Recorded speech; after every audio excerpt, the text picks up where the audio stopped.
आपकी टप्पू सेना का क्या हाल है? दोस्तों से सबसे बात होती है सभी? बढ़िया बढ़िया, सब लोग मस्त अपने कांटेक्ट अपने में रह जोन में। पाते हो? हाँ हाँ बिल्कुल, अपने अपने जोन में सब लोग अच्छा अच्छा काम कर रहे हैं, सो हैप्पी फॉर देम। हम्म। अच्छा, निधि के साथ आपके क्या रूमर्स आ रहे थे, क्या चीज़ें थी वो कुछ? तो तो अभी वो टप्पू सोनू की बातें चल रही थी, आप लोगों ने भव्य और सो निधि कर दिया।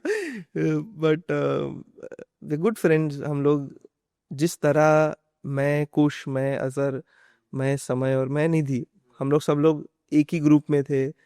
हम लोग बहुत घूमने जाते थे, टाइम पास करते थे। जब शूट नहीं होता था तब हम लोग ऐसे ही रैंडमली राउंड मारने जाते थे। तब किसी ने क्या देख लिया, क्या सोच लिया, मुझे को नहीं पता। सॉरी, तब मेरा हम लोग इस तरह बोलते से थे यार। बोलने का कोई अरे इरादा नहीं, नहीं था। वैसे नहीं, मैं जनरली बट बोल रहा हूँ हाँ, कि हम लोग जनरली। तो सच में सिर्फ मतलब hmm. We all are just very good friends. Hmm. Because हम लोग उस तरह का एक जोन में हम लोग फिट हो रहे थे कि वी आर, मतलब ये 5 अच्छे दोस्त है उस सोसाइटी में। तो हम लोग एक्चुअल में भी उसी तरह अच्छे दोस्त थे। राइट। तो वही बॉन्ड क्योंकि शेयर बचपन करते ही थे। आप लोगों का साथ में पूरा बीता है, हाँ right? Exactly hmm. Exactly so. तो उस तरह से चीज़ें होती चली गई।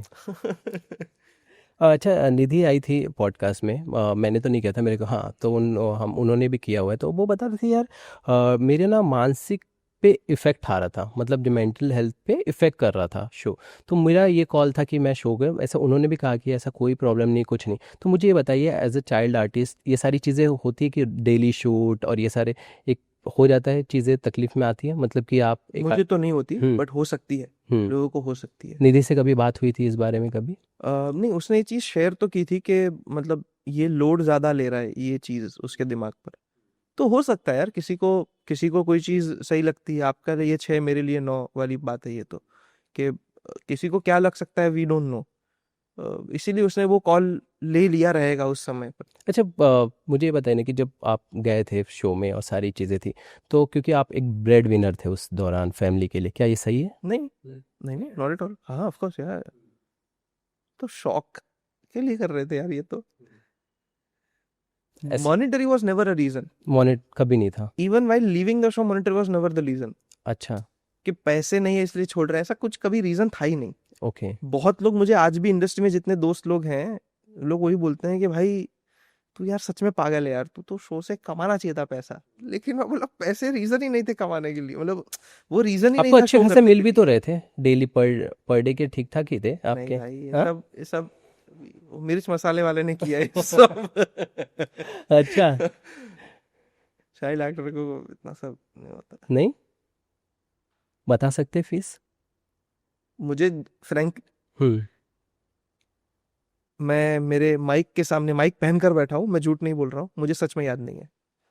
हाँ, सच में याद नहीं है मुझे। और मेरे तक तो बात आती नहीं थी कि मैं कितना कमा रहा हूँ या मेरा पर डे क्या है, मंथली कितना रहे, मेरे तक बात पहुंचती नहीं थी। क्योंकि वो तो मॉम और डैडी सब लोग देखते थे वो सब चीज होते। तो हमारे तक तो बात थोड़ी पहुंचती थी वो सारी चीज। हाँ। क्योंकि अमाउंट आई थी, इसके लिए मैं पूछना चाह रहा हूँ आपसे। Bank account number. नहीं नहीं, अच्छा। अमाउंट अमाउंट आई थी पर डे की। नहीं नहीं, 10,000 तो पर मैंने डे भी मिलते। पढ़ा वो सब। हाँ। आई आई डोंट थिंक वो it is a valid number. और कभी बात नहीं हुई पेरेंट्स से कि, मतलब इस बारे को लेके जिसे अमाउंट बता रहे कभी? इतनी हिम्मत है आप में है। मेरे में तो नहीं है भाई। आप कर लो, मैं नहीं कर हम्म। सकता। ठीक है। भव्या, मैं ना कुछ नाम लूँगा जो मुझे बताएगा, आपकी जो भी उनके साथ मेमोरीज है, लर्निंग है, जो भी मुझे जो भी जैसा भी रहा है, प्लीज़ बताइएगा, ठीक है? सबसे पहले शैलेश सर, उन्हीं से शुरू करते हैं। शैलेश सर, कविताओं का भंडार। सेट पर? The coolest person on the set.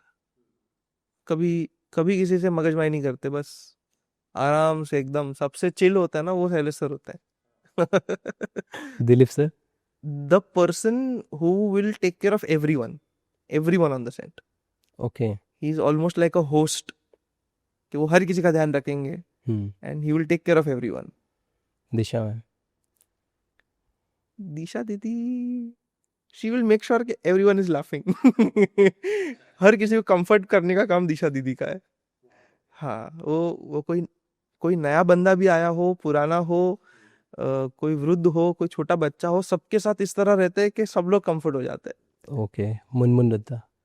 Munnu दीदी can give you different knowledge, because even she is a very Avid traveller, बहुत घूमता है वो, तो वो उनके पास कहानियां बहुत रहती है अलग अलग जगहों की, तो वो चीज़ें आपको सीखने मिलती है उनके पास से। राइट। अच्छा, और अब मुझे याद आ गया तो मैं आपको बोलना चाहूँगा कि जब भी उस उनके रूमर्स आए कि वो सगाई कर रही है एंड ऑल, वहाँ पे आपकी फ़ोटो आने लगी थी। मतलब ये कहाँ कहाँ फंस गया भव्या। मिर्च मसाला मैं बताऊँ आपको, वो सगाई वाली बात तो भाई बहुत चली थी। उसमें बात ऐसी चली थी कि वो वडोदरा में सगाई हुई, ऐसा कुछ चली थी बात। तो रैंडमली किसी बंदे ने मम्मी को फोन किया वडोदरा के, कि आपके बेटे की सगाई आप बोल नहीं रहे हो, तो क्या आपको समझ नहीं आता, आप क्या बोल रहे हो आप, कुछ दिमाग विमाग है, आप मम्मी उन पे भड़क गई एकदम। बट वो तो रैंडम सब टॉपिक्स यार, तो कुछ बात है ही उसमें, कोई एसेंस ही नहीं है, लोगों ने बस ऐसे ही चला दी है बात हाँ, को। क्योंकि बस वो आ गया था कि टप्पू के साथ हो रही है, तो टप्पू कौन है, भव्या है। कुछ और भी रैंडम, सच में रैंडम टॉक्स है। रैंडम था। अमित भट्ट। दद्दू, हम्म। बस लगाव है उनसे, बड़ा अलग लगाव है उनसे, बहुत अलग प्यार है उनसे। अच्छा, वो भी ना अपनी एज के अकॉर्डिंग है नहीं, उनका रोल देखो, और वो आज भी कैसा उस तरह से जुड़े। क्या इंस्पिरेशन क्या रहती है उनकी, कुछ बता पाइए उनके बारे में। उनकी इंस्पिरेशन, आई थिंक उन्होंने बहुत अलग अलग ऐसे किरदार निभाए हैं पहले से। वो जब थिएटर करते थे तभी भी, इनके इसके पहले भी जब उन्होंने सीरियल्स की थी तभी भी उन्होंने अलग अलग किस्म के किरदार निभाए हैं, तो शायद मैं मानता हूँ कि ये उनका एक्सपीरियंस है which is talking right now. ठीक है, खुश। कुछ भाईबंद, दोस्त है अपना, समय। भाई भाई। है, भाई है उसके अलावा कुछ और अपना। मस्ती अभी तो से। कवि बन गए हमारे भाई, तो अच्छा। बस इसकी बातें सुनते रहते हैं, हमको समझ आती ही नहीं है बट सुनते रहते हैं। अजहर। वो भी भाईबंद अपना, एकदम गट भाईबंद। ओके। एक नाम लेना चाहूँगा, अब है नहीं दुनिया में, घनश्याम दत्त। क्या कहेंगे उनके लिए, नट्टू काका के लिए। बहुत याद आती है उनकी। और अभी अभी वो ऐसी इंस्टाग्राम पे रील्स आते हैं, उसमें नटुआ का एक वीडियो मैंने देखा, तो दादा ऐसा बोलते थे कि हूँ जईस तो मारा मोढ़े मेकअप हसे, मतलब मैं जाऊंगा तो मैं चाहता हूँ कि मेरे मुंह पे मेकअप हो, मतलब मैं उसी तरह जाऊं जब मैं एक्टिंग कर रहा हूँ, मैं स्टेज पर हूँ, और तभी मेरा निधन हो जाए, ताकि जहाँ मैं हूँ, मतलब मेरा एग्जिस्टेंस क्या है, मेरा एग्जिस्टेंस ये थिएटर है, मेरा एग्जिस्टेंस ये मेरा काम है, मैं उधर ही जाना चाहता हूँ। तो वो तो हुआ नहीं था, लेकिन जब वो गए थे तब उनके चेहरे पर मेकअप किया गया था। किया गया था। तो वो मैंने रील देखी थी कि उनके चेहरे पर मेकअप हो रहा है, हम्म, वो देखकर उनकी बहुत याद आई। Asit Modi. Mentor, Guru, hmm, he is the person जिन्होंने ट्रस्ट किया, सबसे पहला ट्रस्ट जिस बंदे ने किया वो आसिफ सर थे, उनको तो मैं कभी नहीं भूल सकता। ठीक है।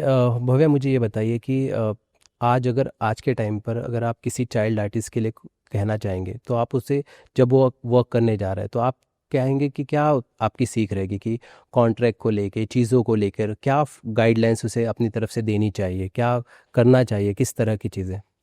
कॉन्ट्ररी है मेरा, मैं तो ऐसा चाहता हूँ कि चाइल्ड एक्टर को, मतलब फेम के लिए काम नहीं करना चाहिए सबसे पहले। बहुत सारे चाइल्ड एक्टर्स अभी फेम के लिए कर रहे हैं, नॉट चाइल्ड एक्टर्स बट उनके पेरेंट्स को शायद ये चीज़ का वहम है कि ये करेगा तो ये फेमस हो जाएगा। तो fame should not be the driving force to work in our industry. अपनी इंडस्ट्री डेफिनेटली फेम देती है, बट फेम के लिए हमें कुछ नहीं करना चाहिए, वो हमारा ड्राइविंग फोर्स नहीं होना चाहिए। तो जो लीगल फॉर्मेट्स है वो तो मैं डेफिनेटली नहीं समझा सकता हूँ, बट जो माइंडसेट होना चाहिए वो मैं फेम के माध्यम से लेना चाहता हूँ कि that should not be the reason for you to work. खरेखर मतलब सच में आपका कॉलिंग होना चाहिए, दिल से वो होना चाहिए कि मुझे करना है, तो ठीक है। और वो ना आए तब तक पढ़ाई करो, अलग काम करो, कुछ पढ़ाई करो, मतलब अलग काम क्या मतलब। मुझे ये बताइए कि टीवी में अभी आप मौजूदा में सबसे बड़ी प्रॉब्लम्स क्या देखते हो, जैसे आपने कहा कि टीवी में करना चाहता हूँ लेकिन एक टाइम अभी फ़िलहाल में और भी चीज़ें एक्सप्लोर, तो टीवी में अभी आप करंट सिनारियो में क्या प्रॉब्लम देखते हो जो आपको लगता है कि इसमें इम्प्रोवाइजेशन होना चाहिए। टीवी में अभी सबसे मेजर प्रॉब्लम तो वही है कि शोज अभी बंद हो रहे हैं, वो मुझे बहुत बड़ा एक कंसर्न दिख रहा है। रेड अलर्ट है वो मेरे लिए तो, कि शोज जिस तरह पहले चलते थे तुरंत में, शो शुरू हो जाते थे और 1-1 2-2 साल तक शो चलते थे, वो अब 6-6 महीनों में बंद हो जा रहा है। तो वो कहीं ना कहीं थोड़ा सैड है कि वो उनको मौका ही नहीं मिल रहा है, उनको उनकी ऑडियंस तक पहुंचने का मौका ही नहीं मिल रहा है। तो वो एक बड़ा प्रॉब्लम है टेलीविजन में अभी, right now, that I see from an exterior.